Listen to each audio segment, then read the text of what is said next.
วินัยคือวินัยตามวินัยเป็นแบบนั้นกล่าวตามวินัยก็คือแบบที่อาตมากล่าวนี่กล่าวตามวินัยได้ต้องอยู่ให้ครบดังนั้นครูบาอาจารย์เนี่ยเวลาอยู่วัดอยู่ว่าเนี่ยสิ่งที่สำคัญคืออย่าไปปกปิดอาบัติของเจ้าของถ้าเฮาบ่ได้ปกปิดอาบัติของเจ้าของคือบ่ได้ปกปิดเลยแม้แต่วันหนึ่งปริวาสเฮาบ่จำเป็นต้องอยู่ก็ได้มีแต่มาขอมานัดเลยก็ยังได้ขอขึ้นมานัดเลยบ่ต้องมาขออยู่ปริวาสขอขึ้นมานัดเลยถ้าเฮาบ่ได้ปกปิดอาบัติแต่ถ้าหากว่าเฮาปกปิดอาบัติมันนี่ต้องอยู่ให้ครบเท่ากับวันที่เฮาปกปิดอันนี้ไม่ออกอาจสิบ่เข้าใจก็ดีแหละไม่ออกบ่เข้าใจสามเณรบ่เข้าใจเพราะว่าถ้าไม่ออกเข้าใจในเนื้อความในที่สิ่งที่อาตมากล่าวอาตมาอาจมีโทษได้เพราะว่าเป็นเรื่องวินัยเขาเหตุมันอยู่เป็นวินัยกรรมนี่เป็นวินัยกรรมเป็นวินัยกรรมของสงฆ์ต้องอยู่ให้ครบเท่ากับวันที่ตนปกปิดนี่เพราะว่าสังฆาทิเศษนั้นแปลว่ามีสงฆ์ในกรรมเป็นเบื้องต้นและมีสงฆ์ในกรรมมันเหลือสูตรเขาแล้วต้องใช้สงฆ์อีกคือเก่าเขาสูตรเขาปริวาสต้องใช้สงฆ์อีกคือเก่าได้เพราะว่ากรรมตัวนี้มันต้องใส่สงฆ์เป็นส่วนใหญ่เนาะสูตรเขามาอยู่ปริวาสแล้วภิกษุผู้ประพฤติปริวาสสิเป็น100 องค์500 องค์1,000 องค์หรือหลายขนาดก็ตามต้องมีจารย์กรรม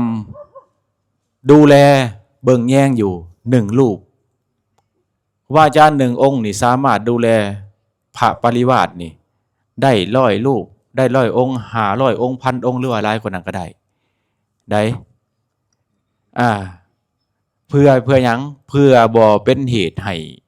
การประพฤตินั่นขาดลาตีห้องว่าวิปวาโสเห็นบ่แต่ว่าเขามาแล้วมันต้องมีในข้อกำหนดของปริวาสเมื่อเขามาแล้วสูตรเขามาแล้วอยู่ปริวาสแล้ว1คือสหวาโสการอยู่ห่วมไสคาการอยู่ห่วมไสคากล่าวไว้ในสมันตปัสสาธิกานี่การอยู่ห่วมไสคาเนี่ยมันเป็นลักษณะแบบนี้ก็หน่อยบ่เรื่องการนอนถือว่าเฮาวันให้บ่เฮามาสมาทานนี่นั่งห่วมไสคาที่มีเครื่องมุงบังที่เฮากำหนดขึ้นนี่ถือว่าบ่เป็นหยังอันมีเครื่องมุงบังนี่การห่วมไสคาทิ้งการห่วมไสคาในสิ่งที่เฮามุงบังขึ้นถ้าหากว่าเฮาบ่ได้นอนถือว่าบ่เป็นหยังนี่ถ้าหากว่ามันเป็นลักษณะแบบนี้ถ้าหากว่าพระปริวาสต่อพระปริวาสในหลังจากสมทานวัดแล้วบอกวัดแล้ว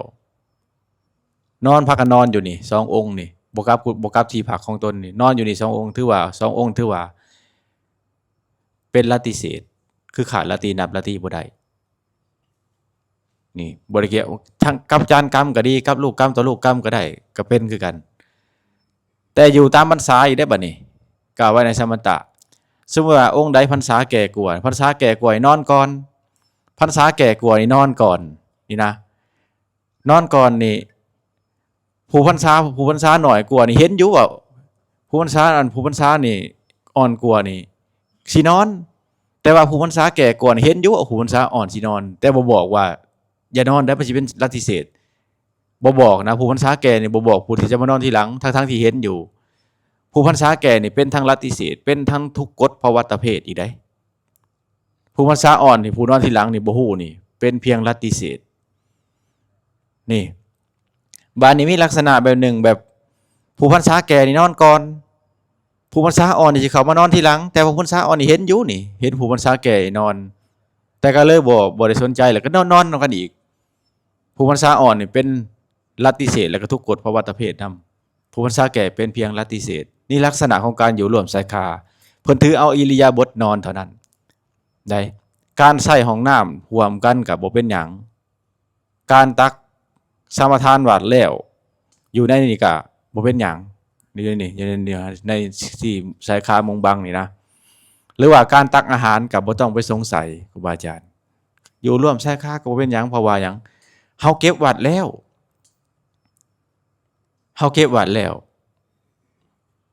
เนาะ แล้วก็เฮาบ่เพิ่นถือเอาอิริยาบถนอนเท่านั้นการอยู่ร่วมชายคานะอันนี้กล่าวไว้ในสมถะภาษาธิกาเด้อ๋อเพิ่นถือเอาอิริยาบถนอนเท่านั้นการตักอาหารนี่แห่งที่เฮาเก็บวัดแล้วนี่แห่งหายความสงสัยเลยขนาดบ่ต้องสงสัยเพราะว่าเฮาเฮ็ดตามวินัยถ้าเฮาเฮ็ดตามครูบาอาจารย์นี่เฮาไปหลายสำนักนี่วัดนั้นสำนักนั้นเฮ็ดไว้นี่สำนักนี้เฮ็ดไว้นี่นะผู้ที่เกิดแห่งความสงสัยตกลงนี่เฮาสิเฮ็ดตามวินัยหรือสิเฮ็ดตามครูบาอาจารย์เฮาพิจารณาเอาตามนั้นได้ขนาดเฮาเฮ็ดตามวินัยนี่บ่มีความสงสัยเลยบ่เดือดร้อนอีกบ่กระวนกระวายอีกคันเฮาเฮ็ดตามวินัยเรียนรู้ตามวินัยนี่บ่มีกระวนกระวายสบายใจเฮาเก็บวัดแล้วนี่ออกไปจากอารามได้บ่ได้แต่เพิ่นก็บ่ให้เฮ็ดมันบ่งามนะมันบ่งามเฮาต้องอยู่เฮาก็บ่จำเป็นเฮาบ่ต้องออกไปถ้าออกไปนี่ขอวัดเสียบ่มันก็บ่มันจะเป็นลัทธิเศษบ่มันก็บ่เป็นเพราะว่าเฮาเก็บวัดแล้วเนาะอันนี้เป็นเรื่องของการอยู่ร่วมชายคานะบ่เป็นหยังเพิ่นถือเอาอิริยาบถนอนเท่านั้นเฮาเฮ็ดตามวินัยนี่บ่เดือดร้อนเลยถ้าเฮาบ่ฮู้ในเรื่องของวินัยเดือดร้อนเด้สงสัยอยู่หั่นแหละบัดนี้นะสงสัยอยู่หั่นแหละบัดนี้อันนี้เว้าให้ครูบาอาจารย์ให้ฮู้ให้แจ่มแจ้งให้แจ้งเลยเนี่ยบ่เป็นหยังขนาดบ่ต้องไปกังวลจนเกินไปบ่ต้องไปสงสัยถึงขนาดนั้นนี่อันนี้คือสหวาโสประการที่2วิปปวาโสคือการอยู่ปราศจากพระภิกขุนี่วิปปวาโสอย่างที่กล่าวไปเห็นบ่นี่พระปริวาสผู้ประพฤติปริวาสนี่อยู่100องค์500องค์ 1,000 องค์ภิกษุปกตตะภิกขุนี่องค์เดียวก็สามารถควบคุมได้เลยองค์เดียวอยู่ก็สามารถคุมได้นี่ได้นี่อันนี้คือถ้าหากว่าในคืนนี้นี่สมทานปริวาสสมทานมานัดไปแล้วนี่สมทานปริวาสไปบอกวัดไปแล้วแต่อาจารย์กรรมบ่มีจักองค์อยู่ในอารามในเขตที่เฮากำหนดเขตปริวาสนี่บ่มีจักองค์เลยถามว่านับราตรีได้บ่ก็บ่ได้คืนนี่นับราตรีบ่ได้ต้องไปนับอีกคืนใหม่อยู่เพิ่มไปอีกนี่นะแต่ว่าคืนที่มันนับบ่ได้คือบ่ได้นับราตรีบ่ได้อันนี้คือการวิปปวาโสประการที่3อนาโลจนาการที่บ่บอกอย่างเช่นว่าการบอกวัดนี่เท่าไหร่เฮาว่าเฮากล่าวทำแล้วมีการบอกวัดมีการบอกวัดเพิ่นจะบอกในช่วงแรงหรือช่วง3โมงตอน3โมงครึ่งตอนเช้าเป็นหยังจะให้บอกช่วง3โมงเพราะว่าย่านมีพระภิกขุที่เป็นอาคันตุกะมาต้องได้บอกอีกเพื่อกันความสงสัยนี่ต้องได้บอกถ้าบ่บอกเว้ยถ้าบ่บอกวัดเลยในคืนนั้นนับราตรีบ่ก็บ่ได้อีกถ้าบ่บอกวัดในคืนนั้นก็นับราตรีบ่ได้อีกในคืนนั้นนับบ่ได้อีกต้องอยู่ไปเพิ่มอีกบัดนี้นะอันนี้คือการนั้นอนาโลจนาบอกแต่ว่าเมื่อวานนี่ขึ้นมานัดแล้วบัดนี้อันนั้นคือลัทธิเศษแห่งปริวาสจะมี3คือ1สหวาโส2วิปปวาโส3อนาโลจนาบัดนี้ขึ้นมานัดคือขึ้นมานัดเมื่อวานนี้จะมีเพิ่มขึ้นมาอีกข้อ1คืออูเนคเนจรนังประพฤติในขณะอันพ้องจังใดเมื่อขึ้นมานัดแล้วพระที่ประพฤติมานัดที่เป็น100องค์500องค์ 1,000 องค์ก็ตามต้องมีจารย์กรรมอยู่ในเขตแห่งอาวาสในเขตแห่งการประพฤตินั่น4องค์ขึ้นไปถ้าต่ำกว่า4องค์นับราตรีบ่ได้อีกเดี๋ยวมันละเอียดได้บ่ดังนั้นสังฆาทิเศษเพิ่นก็เลยกล่าวว่ามีสงฆ์ในกรรมเป็นเบื้องต้นมีสงฆ์ในกรรมอันเหลือสูตรเขาแล้วบ่แล้วต้องใช้สงฆ์อีกในการดูแลในการควบคุมนี่อันนี้ในเรื่องของเกี่ยวแก่กับปริวาสนี่ประพฤติมานัดแล้วก็ต้องใช้สงฆ์อีกคือเก่าจนกว่าจะครบราตรี6ราตรีเนี่ยชาละตังมานัตตังฉะไปว่า6ละตังคืนมานัด6ราตรีนี่นะแต่ถ้าหากว่าในเฮาสิประพฤติปริวาสก็ตาม เฮาอยู่ปริวาสช่วยเฮาอยู่ปริวาสมา3 มื้อมื้อที่2เฮามาต้องอาบัติข้อใดข้อหนึ่งในสังฆาทิเศษ13ข้อแล้วจะมาขอปฏิกัสสนาปริวาสอยู่ปริวาสอีกมื้อหนึ่งแล้วก็ขอมานัดเลยได้บ่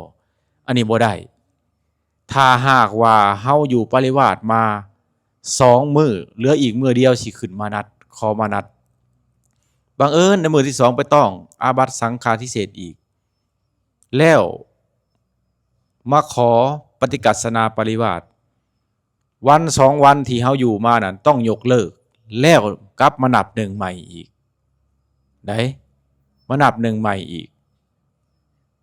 ต้องไปได้ไปให้ครูบาอาจารย์ไปศึกษาเอาใน13ข้อเด้ออันนี้บ่ได้เว้าโดย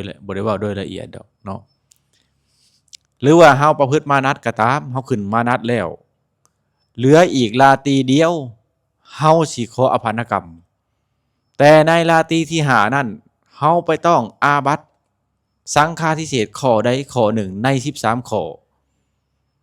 แล้วมาขอปฏิกัสสนามานัดอีกราตรีหนึ่งแล้วขออภันกรรมเลยได้บ่ได้อีกถ้าเฮาอยู่ฮอดราตรีที่5แล้วอยู่มานัดมาฮอดราตรีที่5แล้วแต่มาต้องอาบัติในราตรีที่5นั่นขอปฏิกัสสนามานัด5 วันที่เฮาอยู่ผ่านมาน่ะต้องยกเลิกอีกนับบ่ได้ต้องมานับใหม่อีกได้นี่แหละคือการอยู่ปริวาสให้สำรวมระวังที่สุดครูบาอาจารย์เฮาการอยู่ปริวาสก็ดีประพฤติมานัดก็ดีให้สำรวมระวังที่สุดอย่าไปแตะต้องอาบัติซ้อนได้มันความละเอียดเป็นแบบนั้นได้ในเรื่องของปริวาสนี่บาดนี้มันนับบ่ได้คือปฏิกัสสนามานัดนี่ถือว่าได้ต้องได้เริ่มใหม่นับหนึ่งใหม่อีกครั้งอันนี้เลยนี่ดังนั้นการประพฤติปริวาสนี่คือทำความเข้าใจกับคณะครูบาอาจารย์แบบนี้นี่ทำความเข้าใจกับคณะครูบาอาจารย์เป็นแบบนี้เนาะในเรื่องของการอยู่ปริวาสกรรมนี่ดังนั้นเมื่อเฮาประพฤติครบ6 ราตรีแล้วก็ขออภันกรรมห้องเข้าหมู่สงฆ์ก็ต้องใส่สงฆ์อีกได้20 องค์ขึ้นไปแห่งดีเพื่อการออกจากขออภันกรรมต้องใส่สงฆ์อยู่20 องค์บ่ได้บ่ง่ายเด้ปริวาสมันเว้าเรื่องวินัยเด้เว้าเรื่องวินัยของสงฆ์แท้ๆนี่เฮาเป็นโรคนิ่วบ่เป็นโรคไส้ติ่งบ่ต้องทำการผ่าตัดโรคนั่นจึงจะหายถ้าไผต้องอาบัติสังฆาทิเศษเข้าไปแล้วต้องทำการ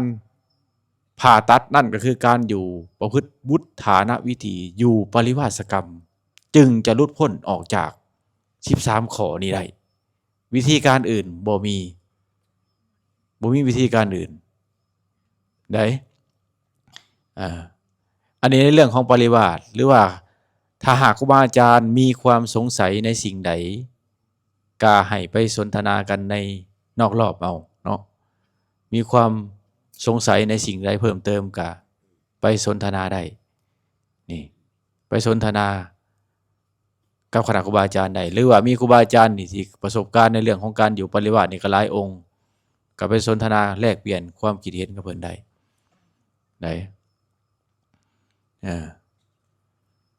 เพราะว่าเมื่อเฮาประพฤติปริวาสก็ดีประพฤติมานัดก็ดีแม้แต่สามเณรยังใส่บ่ได้ได้ถ้าเฮาสมทานไปแล้วสมทานวัดไปแล้วบอกวัดไปแล้วสามเณรนี่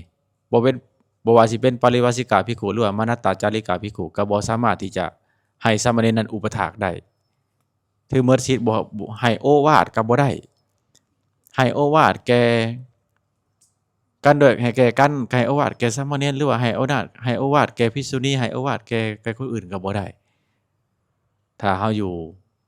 ในขณะที่กำลังประพฤติในข้อวัด94ข้อไปอ่านเบิ่งเด้อครูบาอาจารย์อ่านเบิ่งแต่ถ้าหากว่าเก็บวัดแล้วใช้ได้บ่ได้ถ้าเฮาเก็บวัดแล้วเก็บปริวาสหรือว่าเก็บมานัด ก็สามารถใช้ได้คือเก่าขะน้อยใช้สามเณรก็ได้กล่าวสอนสามเณรก็ได้กล่าวสอนให้โอวาทซึ่งกันกับกันแล้วก็ได้ขะน้อยบ่เป็นหยังให้โอวาทแก่ภิกษุณีก็ยังได้บางองค์ก็ถามว่า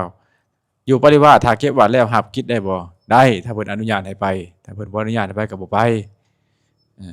ถ้าไปผิดวินัยบ่ก็บ่ผิดนะนี่มันได้หมดแต่ว่าถ้าเก็บวัดแล้วอันนี้เว้าเรื่องปริวาสเนาะ